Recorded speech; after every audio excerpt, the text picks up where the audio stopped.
Congratulations on getting admission in MBBS. So इस journey के दौरान ना आपको कुछ challenges आएंगे. So brace yourself, warrior. So this is a message for the chosen one from an ancient who did the same journey long ago. So welcome to the conquest of MBBS. अस्सलाम वालेकुम, मेरा नाम है हन्नान और by profession मैं एक doctor हूँ और मैं अपनी न्यूरोसर्जरी के अंदर रेजिडेंसी कर रहा हूँ. पढ़ाई को किस तरह लेकर चलना है, कौन से ऐसे चीज़ें हैं जो हम कर सकते हैं कि हम बेहतर कर सकें अपने आप को विदाउट लूजिंग आवर सैनिटी. सो ये वीडियो ना सोली फोकस्ड है कि हम किस तरह हाइप को ना मैक्सिमम अफेक्टिव बना सकते हैं. एक है वॉरियर जो कि निकला हुआ है एक ट्रेजर की तलाश के अंदर. तो वो चाहता है कि उसको वो ख़जाना मिल जाए, लेकिन उसके पास कोई मैप नहीं है. फिर एक दिन क्या होता है कि आसमान से एक मैप टपकता है और सीधा उसके हाथ पे जाके गिर जाता है. पहली बात तो है उसके पास मैप होना ज़रूरी है, और दूसरी बात यह है कि उसको पढ़ना भी आना चाहिए. अगर उसको पढ़ना नहीं आएगा तो कभी वो मैप से वो नॉलेज नहीं ले सकेगा कि मैंने किस तरह उस ट्रेजर तक पहुंचना है. हमने वही ख़जाना ढूंढना है कि हमने MBBS को ना किस तरह कम करना है. कुछ रूल्स बताऊंगा, जिन रूल्स को अगर आप फॉलो करें तो आप बहुत ज़्यादा जो इनिशियल प्रॉब्लम जो आपको फेस करने हैं उन प्रॉब्लम से बच सकते हैं. बुक्स जो है ना वो असल में हमारा एक मैप है जिसके अंदर नॉलेज है, और नॉलेज जो है ना बेसिकली हमें बताएगा कि हमने किस तरह जो है ना ह्यूमन बॉडी को अंडरस्टैंड करना है, जो कि हमारा रियल गोल है, और किस तरह हम अलॉन्ग द वे ना हम MBBS भी पास आउट करेंगे. कुछ बुक्स का लेवल ना बहुत हाई है, कुछ लोग बुक्स का लेवल बहुत ही लो है. अमूमन जो टेक्स्ट बुक्स हैं वो एक हाई लेवल बुक्स होती हैं, जो शॉर्ट बुक्स होती हैं वो एक लो लेवल की बुक्स होती हैं. अगर आप एक शॉर्ट लेवल की बुक पढ़ते हैं तो वो बेसिकली आपको फैक्ट्स देती है, वो आपको समझाएगी कि ये चीज़ है, ये चीज़ है और ये चीज़ है. लेकिन अगर आप एक अच्छी टेक्स्ट बुक पढ़ते हैं तो उसमें क्या होता है कि आपको पता चलता है कि चीज़ों की वर्किंग कैसे है. शॉर्ट बुक्स में क्या होता है कि बहुत जल्दी जो है ना वो चीज़ें कवर हो जाती हैं, लेकिन मसला क्या होता है कि उनकी रिटेंशन बहुत पुअर होती है. पूरा चैप्टर जो है ना वो 5-10 सफ़ों के अंदर जो लिखा हुआ है ना वो एक ही पेज के ऊपर ना उन्होंने लिखने की कोशिश की होती है. तो जब इतनी ज़्यादा स्टफिंग आपके ब्रेन के एक ही टाइम में मिलती है ना तो आपका ब्रेन उस तरह एब्जॉर्ब नहीं कर पाता चीज़ों. मैं अपना एक्सपीरियंस अगर आपको बताऊँ कि मेरा जो सबसे ज़्यादा वीक पॉइंट वही रहा है कि जब मैंने शॉर्ट बुक को यूज़ किया. अगर आप शॉर्ट बुक की तरफ हैं तो शॉर्ट बुक को यूज़ करने के लिए बहुत ज़रूरी है फिर कि आप उसमें बहुत ज़्यादा कनेक्शन बताएं. टेक्स्ट बुक अगर आपने रखनी है तो जो इंपॉर्टेंट बात है वो शॉर्ट बुक के ऊपर साथ साथ लिखते रहें. शॉर्ट बुक्स के अंदर अमूमन एक और मसला भी ये होता है कि उसके अंदर डायग्राम्स की बहुत कमी होती है. डायग्राम्स ऐसी चीज़ होती है कि बाकी सारी चीज़ें आपको शायद भूल जाएं, टेक्स्ट इन्फॉर्मेशन, लेकिन जो डायग्राम्स होते हैं ना वो आपके दिमाग से स्टिक कर जाती है. तो एक डायग्राम्स के लिए फिर ये है कि या तो फिर आप प्रिंट करें पेज, या फिर ये है कि अपनी ही जो है कॉपी या साइड मार्जिन के ऊपर ना एक डायग्राम बना लें. 10 सालों बाद भी वही ही चीज़ें आपकी बार बार रिपीट हो रही होंगी. जो हमने फर्स्ट ईयर में एनाटमी पढ़ी थी आज भी एनाटमी सेम है, जो हमने फर्स्ट ईयर के अंदर फिजियोलॉजी पढ़ी थी आज भी वो सेम ही है. सो जो सी भी आप चीज़ें पढ़ेंगे वो हो सकता है कि 10 सालों बाद किसी पेशेंट को जब कार्डिक इशू चल रहा हो तो वो हो सकता है कि आपको बैकग्राउंड नॉलेज जो है ना वो आपको हेल्प कर रहा हो चीज़ों को अंडरस्टैंड करने में. हम स्टार्ट के अंदर आएंगे तो सबसे ज़्यादा जो हमें कन्फ्यूजन होगी ना वो होगी कि हमें इतनी ज़्यादा टर्म्स मिलेगी कि जो है ना हम परेशान हो जाएंगे कि ये कहाँ से टर्म्स आ रही हैं. तो उसके लिए क्या है कि आप एक बहुत ही अच्छी डिक्शनरी लें. तो कोशिश करें कि डॉलरेंट की डिक्शनरी लें. किसी भी टर्म को अंडरस्टैंड करने की कोशिश कर रहे होंगे ना तो आपकी लर्निंग ना स्लो हो जाएगी. तो उस लर्निंग को स्लो होने में आपने परेशान नहीं होना. अगर आप आज किसी चीज़ पे 2 या 3 मिनट रुक के उस चीज़ को अच्छी तरह समझ लेंगे ना तो नेक्स्ट टाइम जब वो चीज़ आएगी ना तो आप 1 सेकंड के अंदर से गुजर जाएंगे. वरना हर टाइम आपको रुक के सोचना पड़ेगा यार इस चीज़ का क्या मतलब है, यार इस चीज़ का क्या मतलब है. Instead of just memorising the word, कोशिश करें कि आप ना उस वर्ड के ना मीनिंग को अंडरस्टैंड करें. कोशिश करें कि देखें कि वो किस लैंग्वेज से ड्राइव हुआ है, उस लैंग्वेज में उसका असल क्या मतलब था. इस तरह जो है ना चीज़ें आपके साथ ज़्यादा देर तक स्टिक करेंगी. फॉर एग्जांपल आप जब अपने स्टार्ट में पढ़ेंगे कि हम टुवर्ड्स द हेड को ना रॉस्ट्रल एंड की तरफ रेफर करते हैं. तो जो रॉस्ट्रल है ना वर्ड वो असल में लैटिन वर्ड रॉस्ट्रम से निकला है. तो रॉस्ट्रम का मतलब है बीक. सो जब आप नेक्स्ट टाइम कभी भी आपके पास रॉस्ट्रल वर्ड आएगा तो आपके पास जहन में होगा कि ये टुवर्ड्स द बीक है तो हमारे ये टुवर्ड्स द माउथ या टुवर्ड्स द हेड रेफर कर रहा है. फ़ोन के ऊपर जो सी भी आपने नए टर्म्स सीखे हैं ना उनको लिखते रहें, साथ साथ उनका मीनिंग लिखते रहें, ताकि जब नेक्स्ट टाइम आप देखें तो आपकी एक ना डाटाबेस बन रहा होगा, और उस डाटाबेस को आप कभी बाद में फ्री टाइम में स्टडी कर सकते हैं तो आपकी वो टर्म्स दोबारा रिवाइज भी हो जाएंगी. Know the content of the map. So अब हमारे पास जब मैप आ गया तो अब हमने देखना है कि हम उससे किस तरह नॉलेज को निकाल सकते हैं कि why and how of a question is more important than what and the when of the question. Concept building है वो आपकी तभी होती है जब आपको पता हो कि why this is happening, how this is happening, और आपको facts ये याद होते हैं कि कैसे जो है ना मतलब ये चीज़ है इसका नाम क्या है तो ये एक फैक्ट होगा. सो जब आप कॉन्सेप्ट बिल्डिंग की तरफ जाएंगे ना तो वो आपको बहुत लंबा लेके चलती है, और अगर आप फैक्ट की तरफ जाएंगे ना तो वो आपकी एक ऐसा है जैसे आपने एक नाम याद किया, हो सकता है वो नाम याद रहे, हो सकता है अगले दिन वो नाम भूल जाए। आप कॉन्सेप्ट्स अगर आप सीख लेते हैं अपने start of the medical journey तो वो बहुत लॉन्ग वे चलते हैं। फैक्ट्स जो है ना वो थोड़े से लेस इंपॉर्टेंट होते हैं, लेकिन बहुत जगह ऐसे है कि आपको फैक्ट्स भी याद करने पड़ते हैं। एक कोई ऐसी चीज़ है जिसमें बस याद करना है, आपको मेमोराइज करना है, उसका कोई कॉन्सेप्ट नहीं बन रहा, या फिर आपके पास टाइम कम है और आपने फैक्ट्स को देखना है, तो उसमें सबसे ज़्यादा बेस्ट तरीका जो फैक्ट्स को याद करना है वो है निमोनिक। तो जब भी आपने फैक्ट्स याद करने हैं तो कोशिश करें निमोनिक से याद करें, ताकि वो आपके जहन में ज़्यादा देर तक स्टिक कर सकें। तो अगर आपको चीज़ समझ में नहीं आ रही या आपको वो चीज़ थोड़ी सी मुश्किल लगी है तो कोशिश करें रुकें और अपने प्रीवियस नॉलेज में झांक के देखें, शायद कोई चीज़ ऐसी हो जिसके साथ आप उस नॉलेज को लिंक कर सकें। यानी कि मेडिकल के अंदर जब आप आएंगे तो बेशक एक न्यू फ्रंटियर है, लेकिन बहुत सारी चीज़ें ऐसी भी होंगी जो आपने जो चीज़ें एफएससी या ए लेवल में जो सीखी होंगी उनके साथ आप कनेक्ट कर सकेंगे। फॉर एग्जांपल अगर आप सेल के स्ट्रक्चर को पढ़ रहे हैं तो सेल का सेम ही स्ट्रक्चर है। अब बात यह कि अब आपने डेप्थ में पढ़ना है, तो जो आपका प्रीवियस नॉलेज है उसके ऊपर आपने बिल्ट अप ऑन करना है। तो वो कैसे कर सकते हैं? जब आप पॉज करेंगे, रुकेंगे, पॉन्डर करेंगे और फिर उस चीज़ों को, मुख्तलिफ चीज़ों को एसोसिएट करेंगे ना, तो आपको एक बहुत ही अच्छी फाउंडेशन बन जाएगी। जब आप पढ़ाई कर रहे हो ना, तो इसकी बजाय कि आप हीरोइक 10 घंटे एक दिन जो है ना आपने रात को लगाने हैं, उसके बजाय कोशिश करें कि एक हैबिट बनाएं कि आपने रोज़ का घंटा पढ़ना है और फिर बेशक उस हैबिट को इंक्रीज़ करते रहें। हमारा जो ब्रेन है उसको कुछ टाइम चाहिए होता है ताकि उसने जो भी चीज़ें सीखी है ना वो उसको अपनी सही सही प्लेस पे रख सके। तो उस दौरान कुछ फॉरगेटिंग भी होती है, उस फॉरगेटिंग के दौरान ही हम कॉन्सेप्ट्स को सीख रहे होते हैं, एक चीज़ों को दूसरी चीज़ों से एसोसिएट कर रहे होते हैं। दीवार के अंदर सारी ईंटें लगा दें और सीमेंट लगाते रहें, सारी ईंटें लगाते रहें और सीमेंट लगाते रहें, लगाते रहें, पूरी दीवार खड़ी कर दी है आपने एक ही दिन में, लेकिन फिर वो दीवार बहुत ही वीक होगी अगर आपने सीमेंट को ड्राई होने का टाइम नहीं दिया। इसके बजाय क्या है कि अगर आपने एक ईंट की लेयर लगाई, उसके ऊपर सीमेंट लगाया, दूसरी लेयर लगाई और उसको टाइम दिया ड्राई होने का, और उसके बाद फिर आप आहिस्ता आहिस्ता लगाते रहें, तो वो एक बहुत ही सॉलिड दीवार बनेगी और फिर जो टॉप वाली ईंटें होंगी उनको गिराना बहुत ही मुश्किल होगा। ब्रेन में भी यही लेयर्स हैं। पहली लेयर को ड्राई होना चाहिए ताकि वो नेक्स्ट लेयर ऑफ नॉलेज को लगा सके, फिर उसको ड्राई होना ताकि उस पर भी एक नेक्स्ट लेयर ऑफ नॉलेज को लगा सके। इसको हम कंसोलिडेशन कहते हैं। सो कंसोलिडेशन के लिए ज़रूरी है कि थोड़ी सी फॉरगेटिंग भी हो, थोड़ा सा टाइम भी लगे, तो इसलिए आप कोशिश करें कि अपने सेशंस को पढ़ाई के डिवाइड करें। दूसरा, जब आप पढ़ाई कर रहे होंगे रोज़, तो फिर आपकी क्या होगी, हैबिट बन जाएगी। जब भी हमारी कोई चीज़ हैबिट बन जाती है ना, तो वो हमारे लिए करना बहुत ईजी रहता है। सुबह हमें ब्रश करना क्यों मुश्किल नहीं लगता? क्योंकि वो हमारी हैबिट है। हमारा ब्रेन जो है ना वो अपने पाथवेज इस तरह बना सकता है कि वो अलाइन कर लेता है हमारी हैबिट्स के साथ। तो जब आपकी हैबिट्स बन जाएंगी ना, तो आपके लिए पढ़ाई करना बहुत ईजी होता रहेगा। लेकिन अगर आपकी हैबिट नहीं बनी होगी ना, तो फिर जो एग्जाम से पहले 10 घंटे है ना, वो आप किसी तरह मर आके अगर पढ़ भी लिया ना, तो आपको पढ़ाई से ही वर्जन हो जाएगी।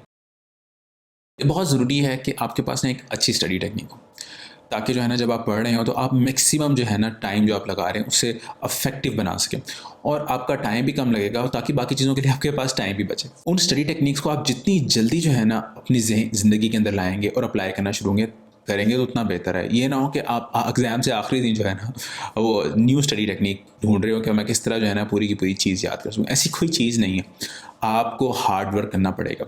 इसकी बजाय कि आप जो है परफेक्ट स्टडी टेक्निक में बिल्कुल थोड़ा सा टाइम लगाएं, उसके बजाय अगर आप सिंपल रीडिंग कर रहे होते तो मेरा ख्याल है सिंपल रीडिंग करना बेहतर है। बेशक अगर आप उतना ही टाइम एक परफेक्ट स्टडी टेक्निक के साथ लगाएंगे जैसे कि एक्टिव रिकॉल है, वो ज़्यादा बेहतर है, लेकिन इसके कि वो आप पढ़ें ही ना, उससे बेहतर है कि आप कुछ ना कुछ पढ़ लें। सो अगर आप हार्ड वर्क नहीं करेंगे ना, तो ये जर्नी जो है ना काफ़ी ज़्यादा मुश्किल हो जाएगा। तो जब किसी भी सब्जेक्ट के अंदर आप बुक ढूंढने जाएंगे ना, तो आपको पता चलेगा कि 100 ऑफ बुक्स हैं। सो ये 100 ऑफ बुक्स अगर आप ले भी लेते हैं ना, तो आपकी जो प्राइमरी बुक होती है वो एक ही होनी चाहिए। अगर आपके पास इतनी सारी बुक्स हो जाएंगी ना, तो मसला क्या है उसमें मसला ये है कि फिर आपके पास ऑप्शन ज़्यादा है कि सिर्फ बुक्स को ही देखते रहेंगे, आप एक्चुअल स्टडी नहीं करेंगे। तो आपके पास हमेशा एक प्राइमरी बुक होनी चाहिए, ताकि जब भी कोई प्रॉब्लम हम सबसे पहले प्राइमरी बुक को देखें। और अगर आपने किसी भी बाकी बुक से देखना भी है, तो आप उस बुक से जो सा भी कॉन्सेप्ट आपको अच्छा लगे वो अपनी प्राइमरी बुक पे कॉपी कर लें। इस तरह ये होगा कि जब एग्ज़ाम आएगा तो आपकी एक प्राइमरी बुक की जिससे आपने पढ़ाई करनी होगी। लाइब्रेरी जा सकते हैं और वहाँ जाके देख सकते हैं कौन सी बुक आपको अच्छी लग रही है पढ़ने के लिए और कौन सी बुक बस एवं ही है। और इसके अलावा आप सीनियर्स की हेल्प ले सकते हैं। सीनियर्स जो है ना आपको बहुत अच्छा गाइड कर सकते हैं कि कौन सी बुक एग्ज़ाम ओरिएंटेड है और कौन सी बुक से जो है ना मैक्सिमम जो है ना आपकी चीज़ें कवर हो जाएंगी।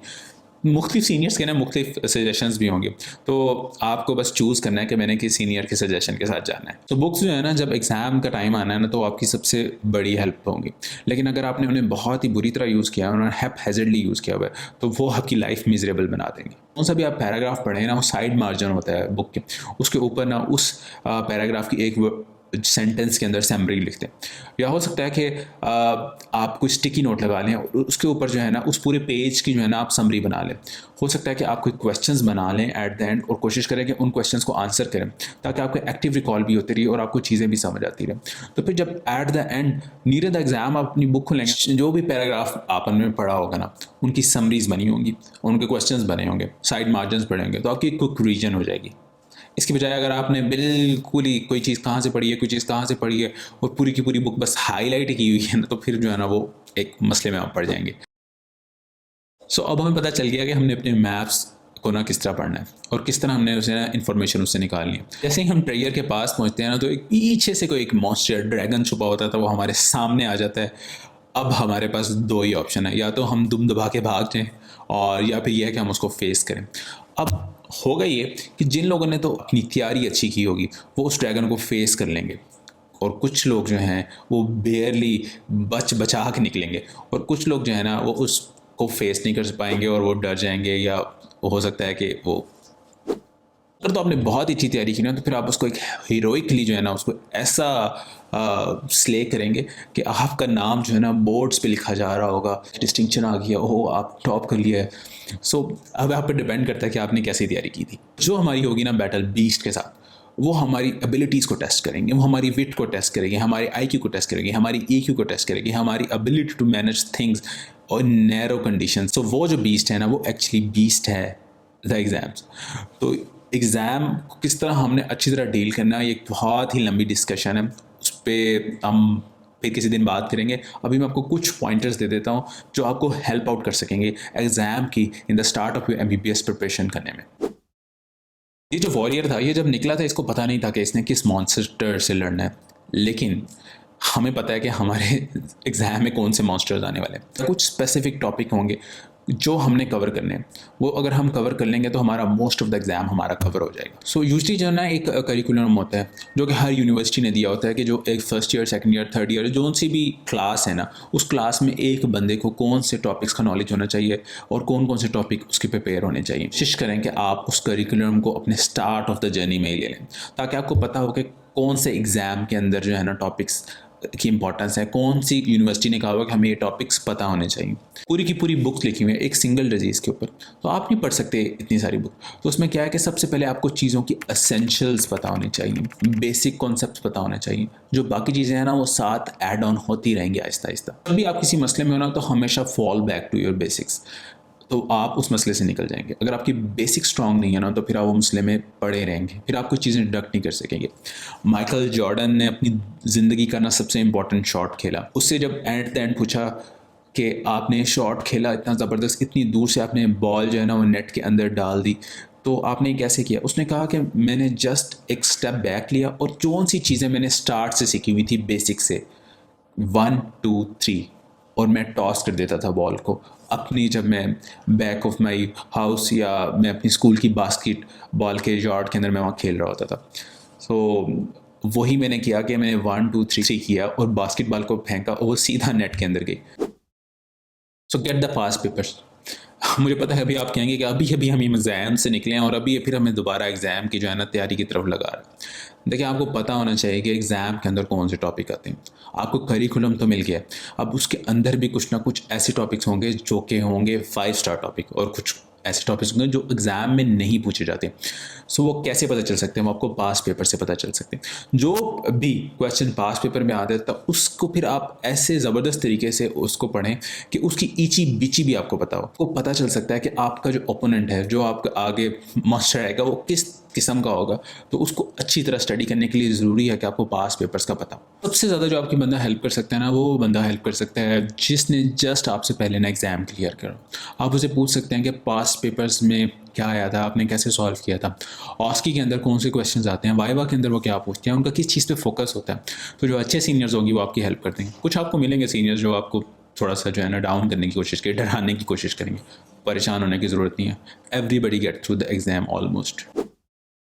जब आप मॉन्स्टर को फेस कर रहे होंगे ना, तो होगा ये कि आपका लिम्बिक सिस्टम जो है ना वो ओवरराइड कर जाएगा आपके फ्रंटल लोब को, और आप फ्रीज हो जाएंगे। तो एग्ज़ाम के दौरान भी यही होता है कि जब हम एग्ज़ाम देने जाते हैं ना, तो हमारा एग्जामिनर को देखते ही हमारे रंग जो है ना वो हवा हो जाते हैं। एग्ज़ाम के अंदर ना एग्जामिनर्स की बात पता होती है, तो अमूमन वो कोशिश यही करते हैं कि हमारे से बेसिक्स बातें पूछें, कोर कॉन्सेप्ट्स पे हमारा नॉलेज टेस्ट हो रहा होता है। कुछ एक्सेप्शंस होती हैं, लेकिन ये एक रूल होता है। जो जनरल बातें हैं ना वो पहले पूछ रहेंगे, फिर आहिस्ता आहिस्ता वो एडवांस होते रहेंगे। MBBS के दौरान उन्होंने हमें बताया था कि they want to pass you until you prove कि you are not worthy of passing. तो अगर आपका बहुत बड़ा ब्लंडर नहीं होता ना, तो आप यूजली एग्जाम के अंदर पास होते हैं। ईयर को हम थोड़ा करने के लिए ना क्या कर सकते हैं, तो इसमें जो है ना सबसे ज़्यादा जो अच्छी चीज़ कर सकते हैं वो अपने फ्रेंड्स के साथ डिस्कशन कर सकें। तो जो फ्रेंड्स के साथ आप डिस्कशन कर रहे हो, उनसे पढ़ा रहे हो, उनके साथ जब काउंटर आर्गूमेंट कर रहे हो, तो आपका वही जो आपका एग्जाम के अंदर माहौल होगा ना, कोई बंदा आपसे सवाल पूछ रहा होगा और आपने जवाब देना, वो चीज़ें जो है ना वो असल में मिमिक हो रही होती हैं। तो आपका ब्रेन जो है ना वो ऑप्टिमाइज़ हो रहा होता है कि नेक्स्ट टाइम अगर फ्यूचर के अंदर इस तरह की कंडीशन आएंगे तो वो बेहतर ऐप्ट होगा और वो बेहतर उस चीज़ को ना टैकल कर सकेगा। एग्जाम जो है ना वो एंड गेम नहीं है, लेकिन ये ज़रूरी है कि आपको एक अंडरस्टैंडिंग ऑफ ह्यूमन बॉडी कितनी है। जब आप एक कॉन्सेप्ट सीखते हैं ना, तो आपका ब्रेन जो है ना नेक्स्ट कॉन्सेप्ट सीखने के लिए उसको आसानी हो जाती है। फिर आप उस कॉन्सेप्ट को सीखते हैं तो आगे 2-3 कॉन्सेप्ट आपको इजीली आते रहते हैं। तो आपका ब्रेन जो है ना बिल्ड करता रहता है लेयर अपॉन लेयर। जब एक मुश्किल चीज़ को कर लेता है तो जो नेक्स्ट मुश्किल चीज़ आती है उसको वो सॉल्व करने के लिए वो अब बेहतर होता है, मोर पावरफुल हो चुका होता है। बंदा आर्ट करना सीखता है ना, तो उस आर्टिस्ट को कलर्स का भी नहीं पता होता कि ये कलर्स किस तरह बनते हैं। फिर एक टाइम आता है वो अपने कलर्स खुद जनरेट कर रहा होता है, फिर वो एक दिन आता है कोई एक मास्टरपीस क्रिएट कर लेता है। तो ये मास्टरपीस जो है ना वो आहिस्ता आहिस्ता ही होता है। सो अपने ऊपर बहुत ज़्यादा प्रेशर मत लें, आहिस्ता आहिस्ता चीज़ों को आप बिल्ड करते रहेंगे ना तो बिल्ड होती जाएंगी। तो जब आप चीज़ें बिल्ड करते रहेंगे ना, तो एक दिन आपका भी आएगा जिस दिन आप मास्टर स्टूडेंट बन जाएंगे। With all this let the training begin. Difficult part है एक मेडिकल स्टूडेंट्स के स्टार्ट में कि अपने कौन सी बुक चूज़ करनी, कौन सी बुक चूज़ नहीं करनी। तो और इसके अलावा ना हमें कौन सी स्टडी टेक्निक किस सब्जेक्ट में यूज़ करनी चाहिए, किस सब्जेक्ट में वो स्टडी टेक्निक यूज़ नहीं करनी चाहिए। तो इस पर मैंने एक पूरी वीडियो बनाई है जिसका मैं लिंक इधर दे दूँगा। आप इस वीडियो पर क्लिक कर सकते हैं और इस वीडियो में देख सकते हैं कि कौन सी बुक्स जो है ना वो बेस्ट हैं और कौन सी स्टडी टेक्निक्स जो है ना वो बेस्ट हैं according to the subject wise.